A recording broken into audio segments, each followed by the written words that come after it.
ഈ അപ്പുകുട്ടന് ഇനിയൊരു ഇൻട്രൊഡക്ഷൻ്റെ ആവശ്യമുണ്ടോ?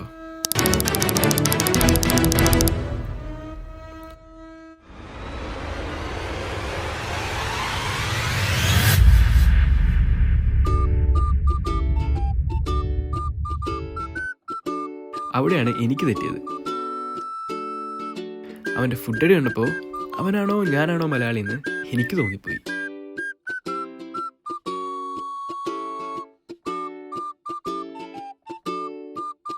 എരിവൊന്നും ഒരു പ്രശ്നമേ അല്ലായിരുന്നു അവന്. അങ്ങനെ ഫുഡെല്ലാം കഴിച്ച് നല്ല ഹാപ്പി ആയിട്ട് എല്ലാവരോടും മലയാളത്തിൽ ഗുഡ് ബൈ പറഞ്ഞിട്ടാണ് തിരിച്ചു വരുന്ന വഴിയാണ് ആ ഒരു കാര്യം അവനെന്നെ ഓർപ്പിക്കുന്നത്.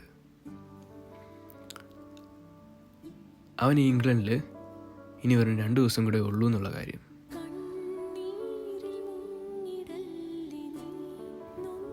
നിൻ്റെ ഫ്രണ്ടായതിൽ എനിക്കൊത്തിരി സന്തോഷമുണ്ട്.